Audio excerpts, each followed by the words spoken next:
Hello दोस्तों, welcome to your educational channel. हम जो एमसीक्यूज़ की सीरीज़ लेकर आए हैं, तो उसमें हम देख रहे हैं कि आज हम यूनिट 8 में अपना दूसरा जो टॉपिक है वो कंप्लीट कर रहे हैं।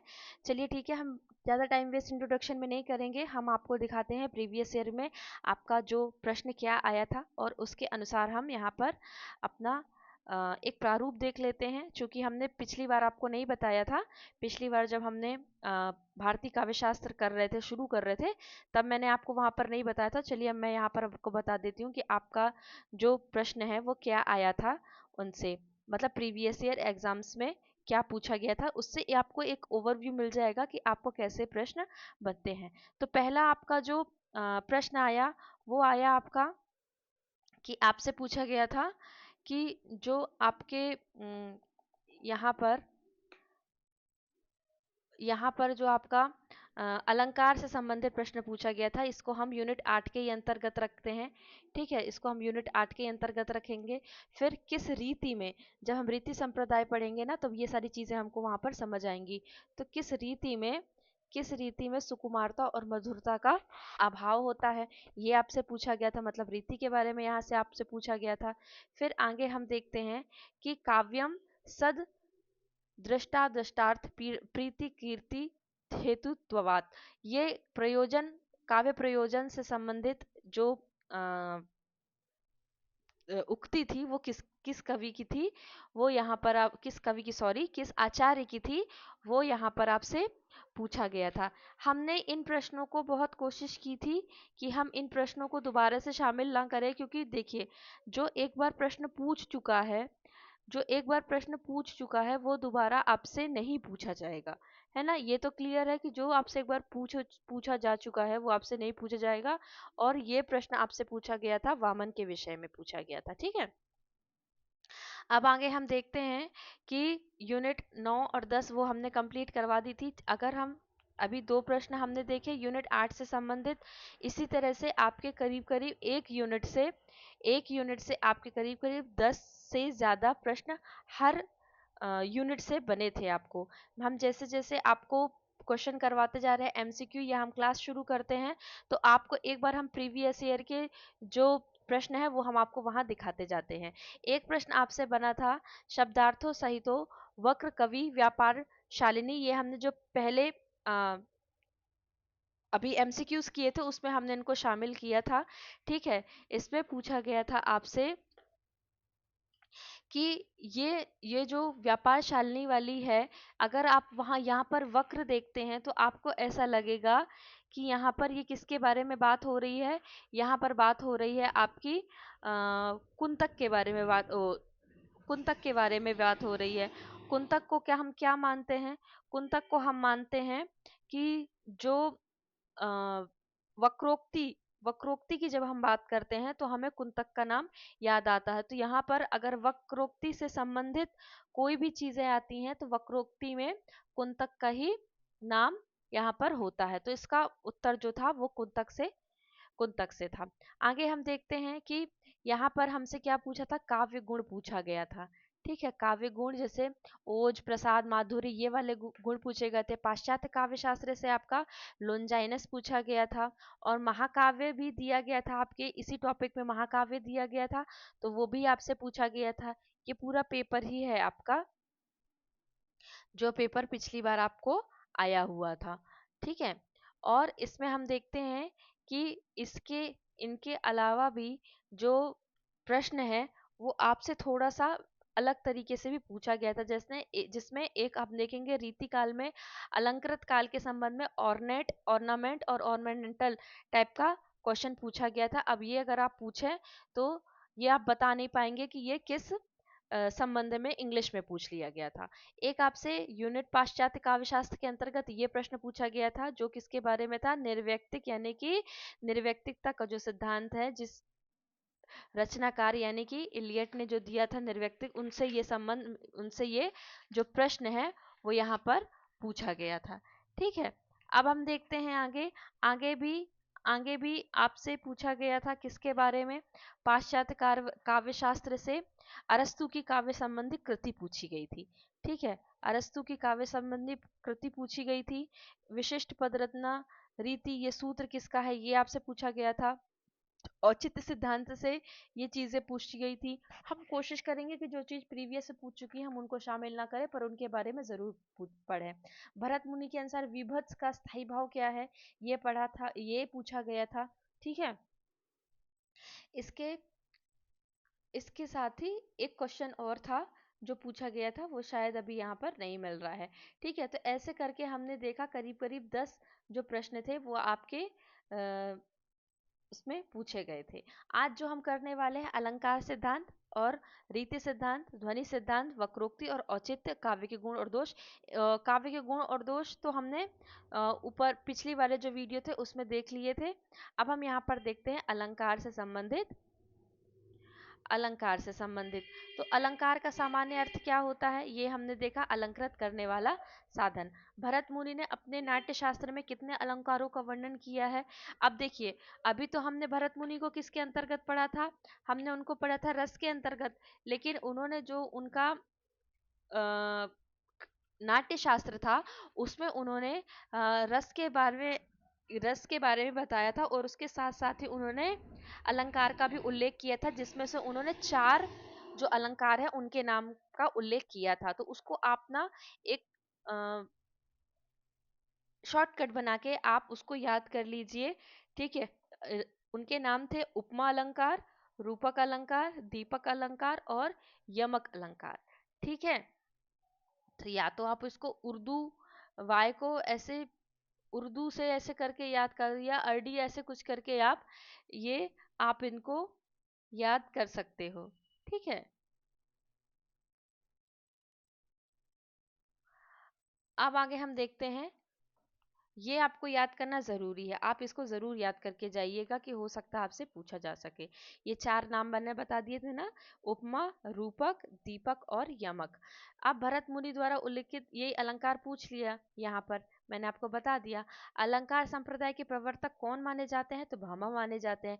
भामा के अनुसार सभी अलंकारों का मूल क्या है, तो भामा के अनुसार सभी अलंकारों का मूल क्या होता है, वक्रोक्ति। ठीक है, क्या होता है, ये मिस्टेक हो गया है, इनका होता है वक्रोक्ति।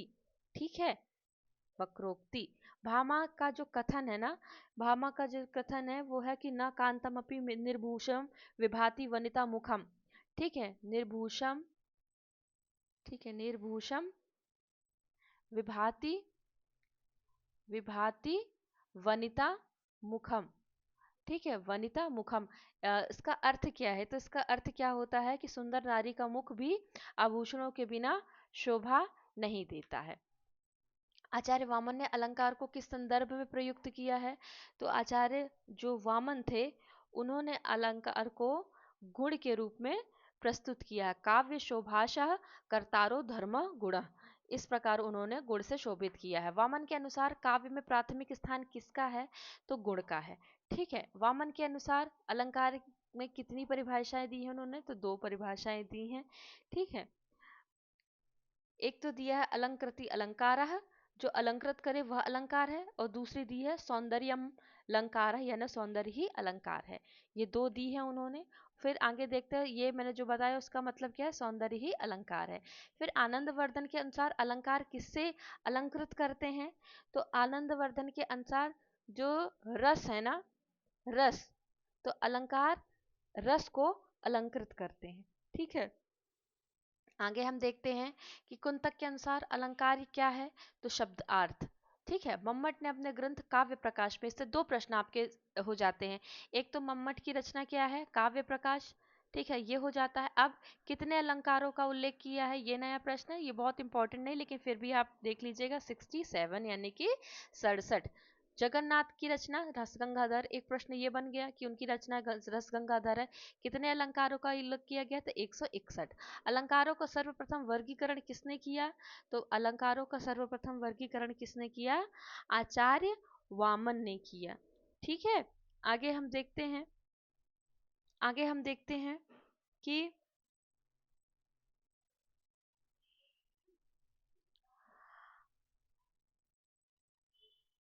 आगे हम देखते हैं कि और अलंकारों का वामन ने वर्गीकरण किया। सर्वप्रथम वामन ने वर्गीकरण किया और अलंकारों के कितने भेद बताए वामन ने? तो वामन का जो अलंकार से संबंधित जो ग्रंथ है उसका नाम है काव्यालंकार सूत्र, और उन्होंने भेद 2 बताए हैं और संख्या बताई है 33। ठीक है, 33 बताई है। वामन द्वारा वर्गीकृत अलंकारों के प्रकार कौन कौन से हैं? तो शब्द अलंकार और अर्थालंकार। आचार्य रोय्यक ने अलंकारों में तीसरा भेद किसको जोड़ा है? तो उभय अलंकार, IMP प्रश्न। श्लेष अलंकार की परिभाषा क्या है? जहां एक शब्द के प्रसंग अनुसार भिन्न भिन्न अर्थ हों। ठीक है, कौन सा अलंकार है इसमें? श्लेष का। ठीक है, तो इसमें है पश्चिम पानी राधिर बिन पानी सब सुन। पश्चिम पानी नहीं है, इसमें है कि रहीमन पानी राखिए। ठीक है, ये है आपका। श्लेष अलंकार के कितने भेद माने जाते हैं? 2। ठीक है, श्लेष अलंकार के प्रमुख भेद कौन कौन से हैं? अभंग और सभंग। भ्रांतिमान अलंकार की परिभाषा क्या है? जहां उपमेय में उपमान का भ्रम हो, भ्रम में भ्रांतिमान। उदाहरण भ्रांतिमान अलंकार का क्या है? देख कर सहसा हुआ शुक मीन है। ठीक है, मानवीय अलंकार की परिभाषा क्या है? कौन सा उदाहरण मानवीय अलंकार का है? फिर हम देखते हैं उत्प्रेक्षा अलंकार की परिभाषा क्या है? जहां उपमेय में उपमान की संभावना हो। ठीक है, क्या हो? उपमेय में उपमान की संभावना हो। आगे हम देखते हैं कि जो आपका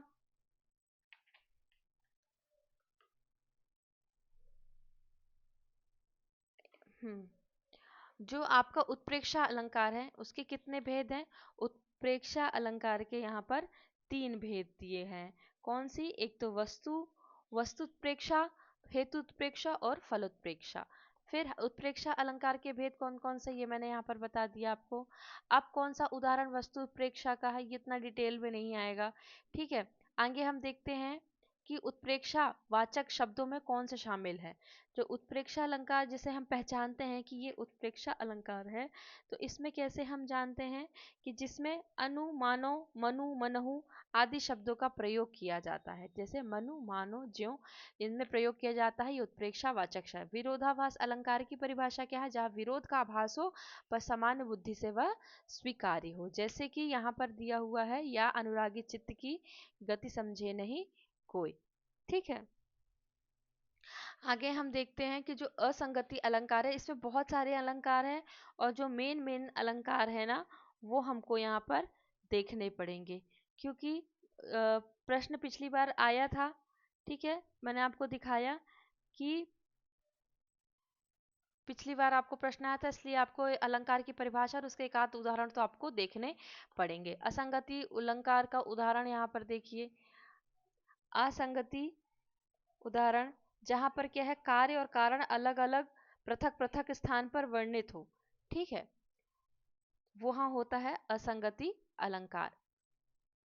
आगे देखिए, इसके असंगति अलंकार का एक उदाहरण ये भी हो सकता है कि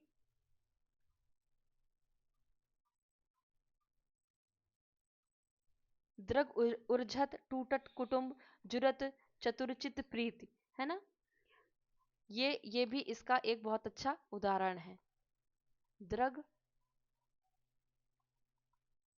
उर्झत टूटत कुटुंब कुटुंब। आगे हम देखते हैं भामा ने अलंकार को काव्य का क्या माना? अनिवार्य तत्व माना है। आचार्य आनंदवर्धन का ग्रंथ कौन सा है?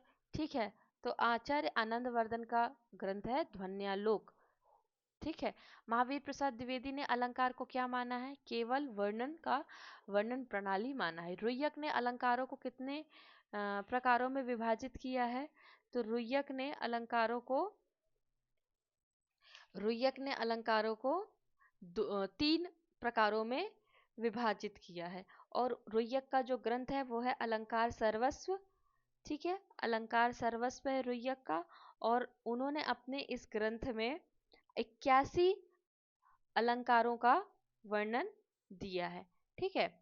अब श्लेष में पानी शब्द के कितने अर्थ होते हैं, यानी जब हम देखते हैं कि पानी गए न उब रहीमन पानी राखिए, ये उस संबंध में पूछा गया है कि रहीमन पानी राखिए सब बिन पानी सब सून, और पानी गए न उबरे मोती मानस चून। उसके लिए यहाँ पर पूछा गया है कि जो पानी है, पानी का यहाँ पर कितने अर्थ यहाँ पर दिए गए हैं। तो यहाँ पर 3 अर्थ दिए गए हैं। मानवीकरण के बारे में पूछा, उत्प्रेक्षा अलंकार का आधार क्या है, सादृश्य। ठीक है। विरोधाभास अलंकार का प्रमुख तत्व क्या हो, विरोध का आभास। असंगति अलंकार में कार्य का क्या होता है, मूल स्थान से हटकर अन्य स्थान पर होना। आचार्य जयदेव ने अपने ग्रंथ में कितने अलंकारों का उल्लेख किया है, तो 100 अलंकारों का उल्लेख उन्होंने अपनी जो रचना है उसमें किया है, और उनकी रचना का नाम क्या है, चंद्रालोक। चंद्रालोक में उन्होंने 100 अलंकारों का उल्लेख किया है। आगे हम देखते हैं जो अप्पय दीक्षित हैं। अप्पय दीक्षित का ग्रंथ कौन सा है, कुवलयानंद। ठीक है। और इस कुवलयानंद में जो अप्पय दीक्षित है उन्होंने 124 अलंकारों का वर्णन किया है। विश्वनाथ ने अपने ग्रंथ साहित्य दर्पण में कितने अलंकारों का वर्णन किया है, तो 3 प्रश्न बन गए, विश्वनाथ, साहित्य दर्पण और अलंकार। 3 चीजें आपको यहाँ पर देखनी पड़ेगी, ऐसे आप हर साहित्यकार के बारे में, आचार्यों के बारे में आप देखिएगा। अब हमारा दूसरा टॉपिक है ध्वनि संप्रदाय। ठीक है। पहले टॉपिक में हमने देखे अलंकार, अलंकार के प्रकार, उदाहरण और उनसे संबंधित जो आचार और उनसे संबंधित जो उनके ग्रंथ थे वो हमने देख लिए। अब हम देखते हैं यहाँ पर जो ध्वनि दूसरा संप्रदाय हमारा यहाँ पर दिया हुआ है। ध्वनि संप्रदाय को हम यहाँ पर देखते हैं कि ध्वनि संप्रदाय के जो आचार्य हैं वो कौन माने जाते हैं।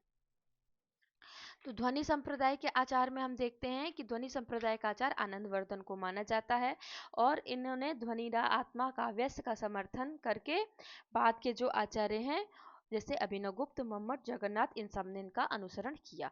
तो प्रवर्तक कौन है इनके, आनंदवर्धन। आनंदवर्धन का ग्रंथ कौन सा है, अभी पहले हमने पढ़ा ध्वन्यालोक। ठीक है। जो रिपीटेड होंगे, जो मोस्ट इंपॉर्टेंट नहीं होंगे, उस पर हम उतना ध्यान नहीं देंगे। ध्वनि का सामान्य अर्थ क्या होता है, उच्चारित नाद। ठीक है। नाद का मतलब क्या होता है कि जो ध्वनि का मतलब होता है कि उसमें जो एक हमें जैसे इसमें हम ये कह सकते हैं कि जब वाणी में जो वाच्यार्थ होता है और वाचक शब्द अपने अस्तित्व को गौड़ बनाकर अपने से अलग और अधिक चमत्कार युक्त अर्थ को व्यक्त करते हैं, तब वहां ध्वनि होती है। ठीक है। ध्वनि का अर्थ क्या होता है कि विशिष्ट अर्थ या व्यंग्यार्थ, यहाँ पर हम उसको समझ सकते हैं। ध्वनि सिद्धांत का मूल आधार क्या है, स्फोट। स्फोट कैसे, कि ध्वनि पर पूर्ववर्ती जो व्याकरण शास्त्र के अनुसार अगर हम देखें तो स्फोट का अप्रत्यक्ष प्रभाव है। व्याकरण में स्फोट से आनंदवर्धन ने ध्वनि, व्यंजक और व्यंग्य शब्द ग्रहण करके उनको एक नए संदर्भ में अपने ध्वन्यालोक में प्रस्तुत किया है। तो यहाँ ध्वनि का मूल आधार क्या होगा, स्फोट से होगा। आचार्य आनंदवर्धन ने ध्वनि को काव्य का क्या माना है, तो आत्मा माना है। ध्वनि सिद्धांत के अनुसार काव्य में सबसे महत्वपूर्ण अर्थ कौन सा है, तो व्यंग्यार्थ है। मोस्ट इंपॉर्टेंट प्रश्न पूछ चुका है ये प्रश्न आपसे पूछा जा चुका है। ठीक है। आगे हम देखते हैं जो व्याकरण है, ये वैद्या नहीं है, व्याकरण है, या है। व्याकरणों के अनुसार स्फोट क्या है, तो स्फोट क्या है, एक नित्य शब्द है। ठीक है। स्फोट क्या है, नित्य शब्द है। आगे हम देखते हैं कि जो जो अ, ध्वनि सिद्धांत के समर्थक आचार्य हैं अभिनव गुप्त, है ना। अभिनव गुप्त है, मम्मट है और जगन्नाथ है। 3 मैंने आपको पहले बताया था, अभिनव गुप्त, मम्मट और जगन्नाथ। ठीक है। तो ये लोग जो हैं, तो ध्वन्यालोक पर किस नाम से अभिनव गुप्त ने टीका लिखी, तो किस नाम से लिखी है, अभिनव गुप्त ने जो आनंदवर्धन की जो ये रचना है उस पर उन्होंने साहि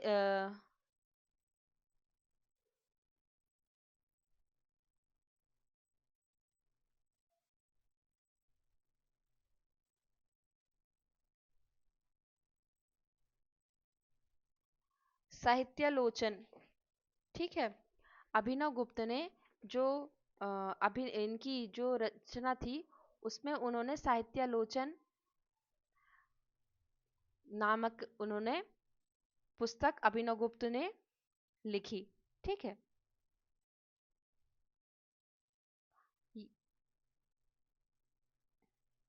साहित्यालोचन अगर ना दिखे आपको तो वहां अपन आप लोचन भी देख सकते हैं। ठीक है, लोचन भी देख सकते हैं, साहित्यालोचन नहीं, लोचन बस वहां पर होगा, लोचन बस शब्द है। ठीक है, तो अभिनव गुप्त की लोचन, अभिनव गुप्त की लोचन। विश्वनाथ ने अपने ग्रंथ जो साहित्य दर्पण है उसमें ध्वनि को किस रूप में स्वीकार किया है? तो व्यंजना के आधार पर। ध्वनि काव्य के कितने प्रकार माने गए हैं? तो तीन। कौन कौन से हैं तीन? वो देखते हैं, ध्वनि, गुणीभूत व्यंग्य और अवर। लक्षणामूला ध्वनि के कितने भेद होते हैं? दो। लक्षणामूला ध्वनि जिसमें अर्थांतर संक्रमित और अत्यंत तिरस्कृत। ठीक है, दो होते हैं। ये वाला जो प्रश्न है संलक्ष्य क्रम और असंलक्ष्य क्रम, एक बार ना नेट में पूछा गया था, पहला या दूसरा ही प्रश्न था उनका। ठीक है, ये उनसे पूछा गया था। आगे हम देखते हैं जो अभिधामूलक ध्वनि है उसके कितने भेद हैं। अभिधामूलक ध्वनि के कितने भेद हैं? तो अभिधामूलक ध्वनि के भेद हैं दो। ठीक है, इनके दो भेद हैं। आगे हम देखते हैं, आगे हम यहाँ पर देखते हैं कि जो अभिधामूलक ध्वनि है उनके कौन कौन से भेद हैं। अभिधामूलक ध्वनि के कौन कौन से भेद हैं? तो संलक्ष्य क्रम और असंलक्ष्य क्रम, ये मैंने बताया ना, ये आपसे एक बारी पूछा गया था। अब हम आगे देखते हैं कि जो आपके ये, अब इसमें से बहुत डिटेल में तो पूछा जा सकता है, ऐसा नहीं कि नहीं पूछा जा सकता है, लेकिन आप इसको मत पढ़िएगा, क्योंकि अगर आपकी पहले से तैयारी नहीं है तो आप इनको मत पढ़िएगा, क्योंकि इनको अगर आप पढ़ेंगे ना तो आप बहुत ज़्यादा ही इसमें इसको समझ नहीं पाएंगे आप।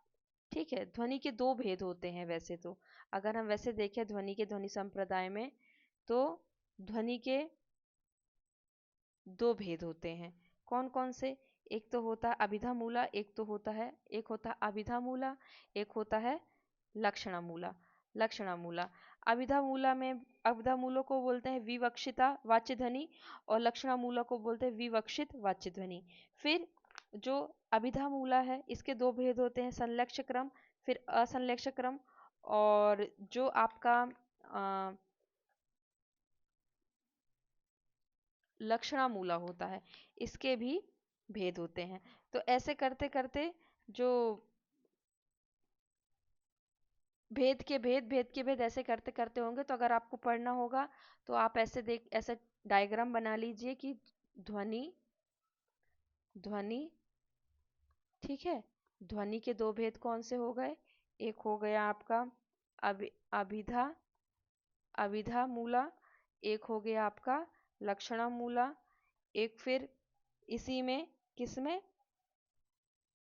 अभिधा मूला में भेद होता है आपका, ये जो ऊपर लिखा है संलक्ष्य क्रम वाला, संलक्ष्य क्रम वाला, और एक होता है असंलक्ष्य क्रम वाला। ठीक है, ये इसका भेद होता है।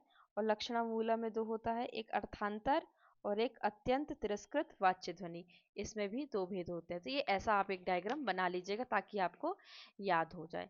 ठीक है, अब गुणीभूत व्यंग्य के कितने भेद होते हैं? 8 होते हैं। गुणीभूत व्यंग्य का भेद अगूढ़ होता है। अवर काव्य की विशेषताएं क्या है? व्यंग्यार्थ का अभाव। ठीक है, शब्द शक्ति की कितने प्रकार हैं? तो 3 प्रकार हैं। ये हमने शब्द शक्ति देख ली थी। ठीक है, पिछली बार हमने पढ़ लिया था, तो अब हम इसको ज़्यादा यहाँ पर नहीं करेंगे। ये आपको यहाँ पर उदाहरण दिए हुए हैं। आगे हम देखते हैं रीति संप्रदाय को देखते हैं। तो रीति संप्रदाय में सबसे प्रमुख हमको कौन आचार्य मिलते हैं? रीति संप्रदाय के हमको मिलते हैं आचार्य वामन। ठीक है, वामन से अभी पिछली बार प्रश्न पूछा गया था, तो हो सकता है इस बार ना पूछा जाए, लेकिन फिर भी आपको देखना पड़ेगा। मैंने आपको अभी दिखाया था कि वामन से प्रश्न पूछा गया था। अब आचार्य वामन ने अपने किस ग्रंथ में रीति को काव्य की आत्मा माना है? पहले तो उन्होंने रीति को काव्य की आत्मा माना है, एक प्रश्न तो ये हो जाता है। फिर उनका जो जो ग्रंथ है, ठीक है, वामन का जो ग्रंथ है वो भी आपको पता होना चाहिए कि वामन का ग्रंथ का नाम यहाँ पर क्या है। तो वामन के ग्रंथ का नाम क्या है यहाँ पर, काव्यालंकार सूत्रवृत्ति। ठीक है, इसमें उन्होंने क्या किया है, उसमें इसमें उन्होंने अलंकारों के, मैंने भी आपको अलंकार के बारे में जब बता रही थी तो मैं बताता हूँ, उन्होंने अलंकारों की भी यहाँ पर संख्या बताई हुई है। ठीक है, सूत्रवृत्ति में आप यहाँ से ना वृत्ति से एक रिलेट कर लीजिएगा, वृत्ति से वामन, ऐसे हो सकता है आपको याद हो जाए। रीति शब्द का शाब्दिक अर्थ क्या होता है, प्रगति, पद्धति या मार्ग। वामन के अनुसार रीति क्या है, तो रीति क्या है, विशिष्ट पद रचना रीति। ये जब अभी मैं आपको क्या बता रही थी तब उनका कोटेशन था ना, रीतिरात्मा काव्यस्य, एक ये बताया था, और दूसरा क्या था, विशिष्ट पद रचना रीति विशेषो गुणात्मा। गुण और रीति, अगर ये दो कीवर्ड्स आते हैं तो बहुत ज्यादा चांस होते हैं कि वामन का नाम वहां पर आए। वामन ने रीति के कितने भेद बताए हैं, तो 3 भेद बताए हैं। ठीक है, वामन ने रीति के 3 भेद बताए हैं। कौन कौन से भेद बताए हैं, एक बताया है उन्होंने गौड़ीय, एक बताया उन्होंने वैदर्भी, और एक बताया उन्होंने पांचाली। ठीक है, वामन के पहले अगर हम देखें किसको, भरत मुनि को देखा तो रीति शब्द के लिए उन्होंने प्रवृत्ति का शब्द प्रयोग किया था, प्रवृत्ति शब्द का प्रयोग किया था, और अभिनय के प्रसंग में 4 प्रवृत्तियों का वर्णन किया गया था, जिसमें से आवंतिकी है ना, मागधी, दक्षिणात्य और पांचाली। और इसमें से जो आवंतिकी थी उसका मतलब पश्चिम से था, और मागधी जो थी उसका जो मतलब आशय था वो उड़ीसा और मगध से था। जो दक्षिणात्य था, दक्षिणात से उनका आशय दक्षिण से था, और जो पांचाली था उसका आशय उनका मध्य प्रदेश से था। मध्य प्रदेश मतलब जो मध्य के राज्य थे वहां से था। तो हमको यहाँ वामन के संदर्भ में देखना, तो 3 हमने देखा, गौड़ी, वैदर्भी और पांचाली। यहाँ मैंने बता दिया आपको। यहाँ पर ये दंडी ने रीति के कितने भेद माने, फिर क्या हुआ, फिर दंडी ने रीति के लिए मार्ग शब्द का और वर्त्म, ये 2 शब्दों का उन्होंने रीति के लिए प्रयोग किया, किसने, दंडी के लिए। और उन्होंने 2 रीति मानी। कौन कौन सी थी 2 रीति, एक तो थी वैदर्भ और दूसरी थी गौड़ी। ठीक है, वैदर्भ और गौड़ी यहाँ पर दिया नहीं है, मैं बता रही 2 कौन सी मानी थी, वैदर्भ और गौड़ी, ये 2 उन्होंने पांचाली को नहीं माना था। अब वैदर्भी रीति की विशेषता क्या होती है, ठीक है, तो वैदर्भी रीति की विशेषता क्या होती है, समास से रहित माधुर्य युक्त रचना होती है। आर वैदर्भी रीति किन रसों के लिए अनुकूल मानी जाती है, तो श्रृंगार, करुण और श्रांत। गौड़ी रीति की विशेषता क्या है कि ये समास जटित है, दीर्घ वाक्य इसमें रहते हैं। ठीक है, पांचाली रीति की विशेषता क्या है, मध्यम समास युक्त और माधुर्य और सुकुमारता से संबंधित है। वैदर्भी रीति का उदाहरण यहाँ पर दिया हुआ है, गौड़ी रीति का उदाहरण दिया हुआ है, और पांचाली रीति का उदाहरण दिया हुआ है। विश्वनाथ ने रीति को काव्य का क्या माना है, विश्वनाथ ने भी रीति के बारे में जो अपने विचार दिए थे, तो उसमें उन्होंने रीति को क्या माना था, तो रीति को विश्वनाथ ने उपकारक माना था। क्या माना था, उपकारक माना था। आगे हम देखते हैं, और जो आचार्य विश्वनाथ थे उनके बारे में 2 चीज और बता दूं। उनके अनुसार पद संघटना रीति है।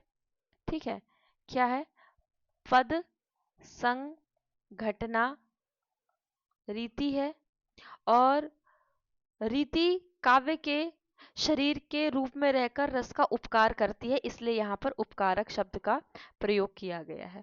और 4 रीतियां इन्होंने मानी थी, वैदर्भी और पांचाली से मिश्रित लाटी रीति को भी इन्होंने स्वीकार किया था कि 3 तो थी हमारी, कौन सी, गौड़ी, वैदर्भी और पांचाली, और इन दोनों से युक्त, किन से, वैदर्भी और पांचाली से युक्त, उन्होंने एक और लाटी रीति को भी माना था। ये विश्वनाथ के बारे में है। वक्रोक्ति जीवितम के लेखक ने रीति को क्या कहा? ठीक है, क्या कहा? तो वक्रोक्ति जीवित किसने लिखी? वक्रोक्ति जीवित किसने लिखी? कुंतक ने लिखी। और इन्होंने रीति को क्या कहा? विरोध कहा। ठीक है, इन्होंने क्या कहा रीति को? इन्होंने रीति को विरोध कहा। आगे हम देखते हैं, आगे हम देखते हैं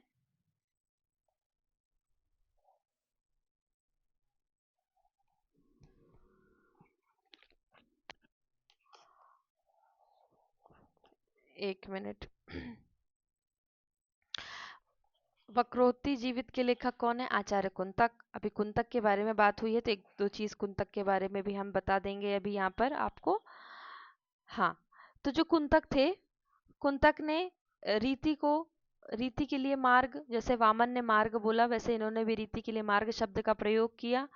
और 3 जो रीति मानी थी वो कौन कौन सी मानी थी? डिफरेंट है ये है एक तो आपकी सुकुमार, है ना, दूसरी है विचित्र और तीसरी है मध्यम। ये इन्होंने नाम दिया था। चूंकि इनके बारे में उतना नहीं पूछा जाएगा, मेन जो पूछा जाएगा वो वामन से ही पूछा जाएगा। वक्रोक्ति जीवित के लेखक कौन है? बता दिया। रुद्रट ने वैदर्भी रीति को किन गुणों से युक्त माना? ठीक है, समास रहित और मधुर। अब हम देखते हैं वक्रोक्ति सिद्धांत। भाई छोटे छोटे हैं सिद्धांत, ये आपके तो जल्दी कंप्लीट हो जाएंगे। ठीक है, वक्रोक्ति सिद्धांत 2-3 बार इनका नाम आ चुका है। अभी हमने देख लिया वक्रोक्ति सिद्धांत मतलब कुंतक। कुंतक का मूल नाम क्या था? तो उनका मूल नाम था, यहाँ पर जो दिया हुआ वो कुंतल था। ठीक है, जो बाद में कुंतक हो गया। कुंतक की रचना कितने अध्याय हैं? इनकी रचना में 4 अध्याय हैं। ठीक है, इनकी रचना में 4 अध्याय हैं। आगे हम देखते हैं कि इनका जन्म कहाँ हुआ था? इनका जन्म कश्मीर में हुआ था। तो कुंतक से कश्मीर देख लीजिएगा, हो सकता है भाई पूछ ले क्या कि विशेष रूप से वक्रोक्ति संप्रदाय दिया हुआ है, तो वक्रोक्ति संप्रदाय में कम से कम हमको इतना तो पता होना चाहिए कि जिस व्यक्ति के, जिस आचार्य, विशेष आचार्य के बारे में बात कर रहे हैं उनका जन्म स्थान कहाँ पर है। अब आगे हम देखते हैं कि जो वक्रोक्ति जीवितम में उनके जो अध्याय थे, उनके अध्याय को क्या कहा गया है? ठीक है, तो जो उनके अध्याय थे उनको उनके पुस्तक में, उनके ग्रंथ में उसको उन्मेष कहा गया है। ठीक है, क्या कहा गया है? उन्मेष कहा गया है। यहाँ पर एक चीज और इसमें शायद ऐड नहीं होगी, जो कुंतक थे ना, कुंतक क्या थे? जो उनके विचार थे कुंतक के, वो जो भामह थे, ठीक है, भामह और जो दंडी थे, ठीक है, दंडी के क्या थे? विरोधी थे इनके विचार। पूछा तो नहीं जाता लेकिन बस आपको एक जानकारी के लिए बता दिया। ठीक है, अब हम देखते हैं यहाँ पर कुंतक ने किस सिद्धांत का खंडन करने के लिए वक्रोक्ति जीवितम की रचना की? तो उन्होंने ध्वनि, जो ध्वनि सिद्धांत था, जितने भी सिद्धांत एक के बाद एक रचे गए, बनाए गए, उनमें क्या था, जब वो अपने आगे वाले जो सिद्धांत थे उससे वो संतुष्ट जब नहीं होते थे तो उनके विरोध में या उनको करेक्शन करने के लिए वो अपनी रचना या अपना सिद्धांत प्रस्तुत करते थे। तो इन्होंने जो था वो ध्वनि सिद्धांत के को खंडन करने के लिए अपने इस ग्रंथ की रचना की।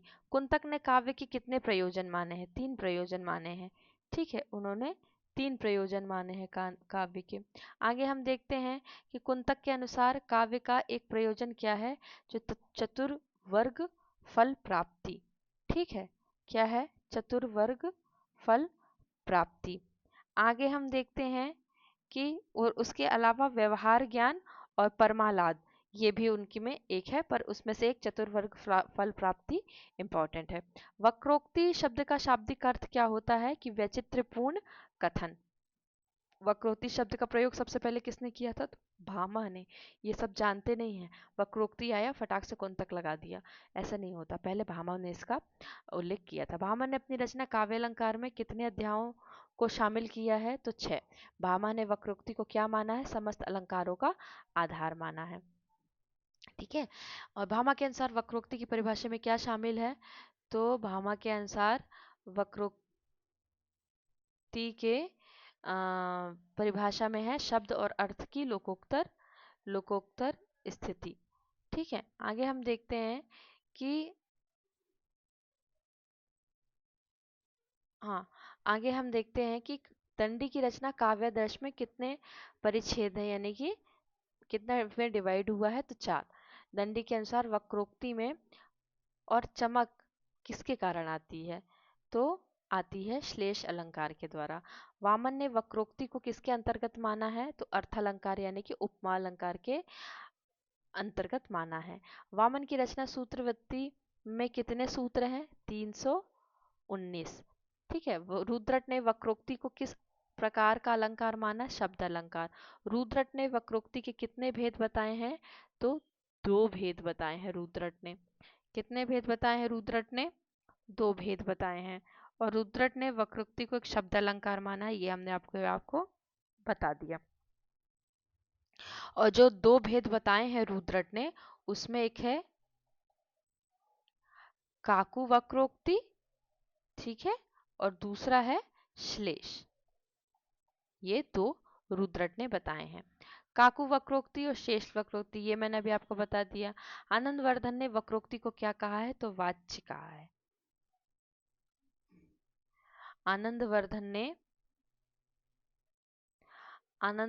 ने क्या बोला है? वक्रोक्ति को वाच्य कहा है। ठीक है। आगे हम देखते हैं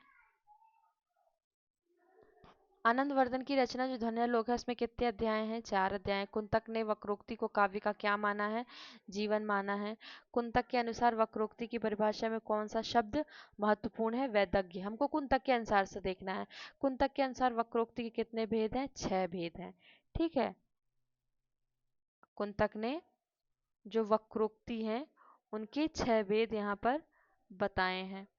आगे हम देखते हैं कि जो 6 भेद हैं वो कौन कौन से हैं, यहाँ बता दूं ताकि आगे आएगा तो मैं उसको डिटेल में नहीं करूंगी।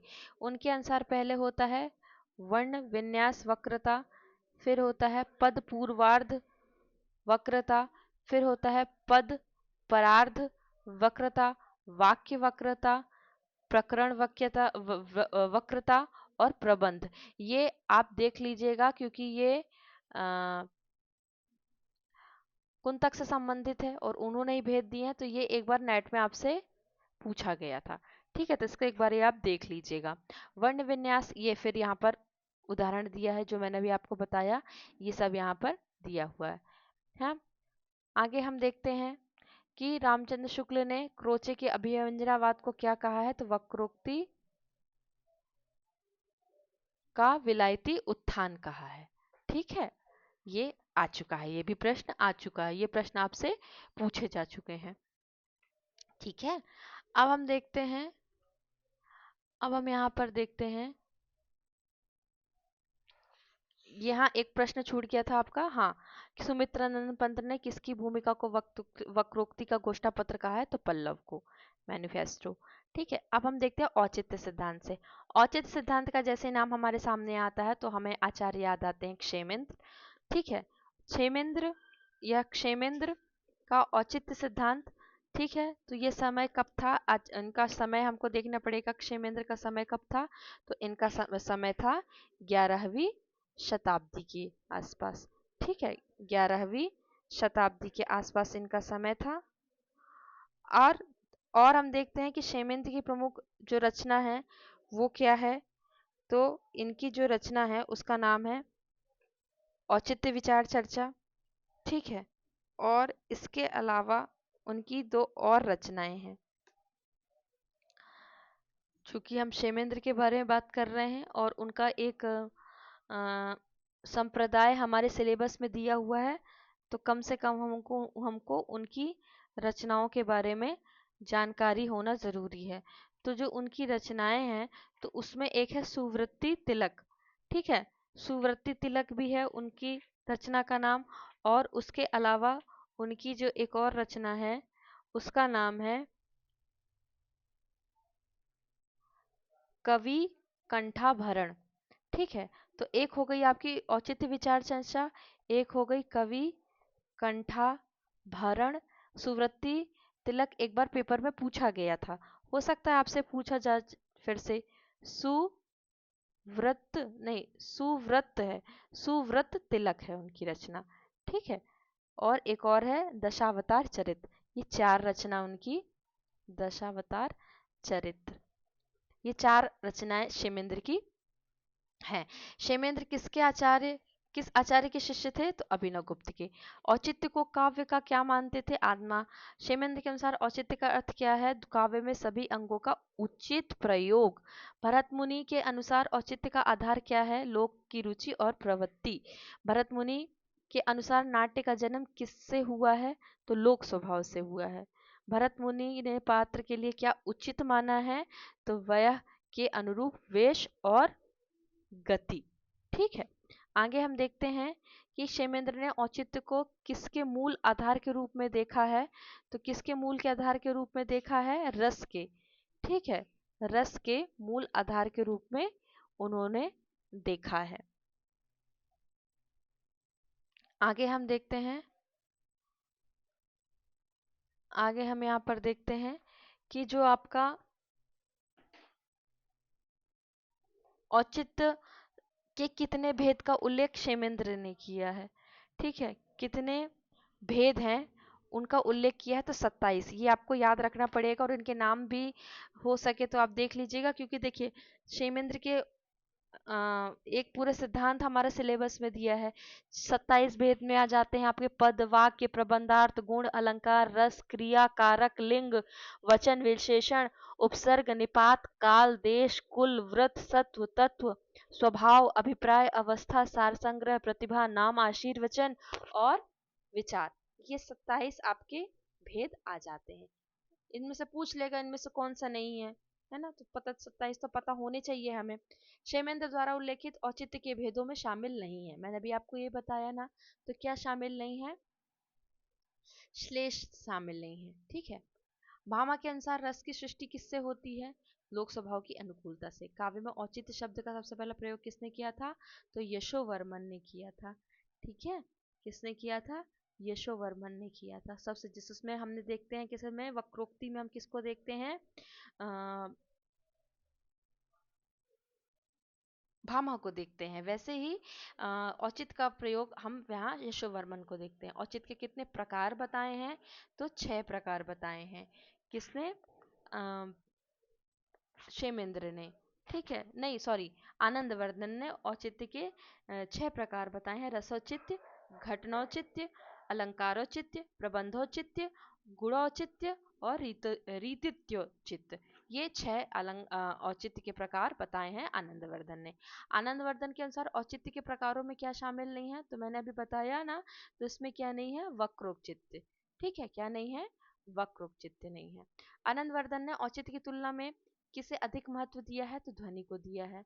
आगे हम देखते हैं कि कुंतक ने औचित्य को किस रूप में व्याख्यायित किया है? तो वस्तु के रूप में व्याख्यायित किया है। तो यहाँ हम देख रहे हैं कि हमारे जो प्रश्न है यहाँ पर हमारे कंप्लीट हो जाते हैं। तो करीब करीब हमने अ, अभी अगर दोनों मिला के यूनिट 8 में, तो हमने 150 प्लस जो क्वेश्चन है वो हमने अभी तक कंप्लीट कर लिए हैं। अब हमारा जो नेक्स्ट टॉपिक है वो है हमारा पाश्चात्य काव्य शास्त्र से। क्या है हमारा? पाश्चात्य काव्य शास्त्र से। तो हम उम्मीद करते हैं कि हमारा जो पाश्चात्य काव्य शास्त्र है उसको भी हम कंप्लीट कर दें, जिससे कि आपकी यूनिट 8 पूरी खत्म हो जाए। तो चलिए ठीक है, अब हम उसको कंप्लीट करते हैं। तब तक आप अपना ख्याल रखिए और हम मिलते हैं अपने अगले वीडियो में। और अपनी पढ़ाई को कंटिन्यू कीजिए। वीडियो देखने के लिए आपका बहुत बहुत धन्यवाद।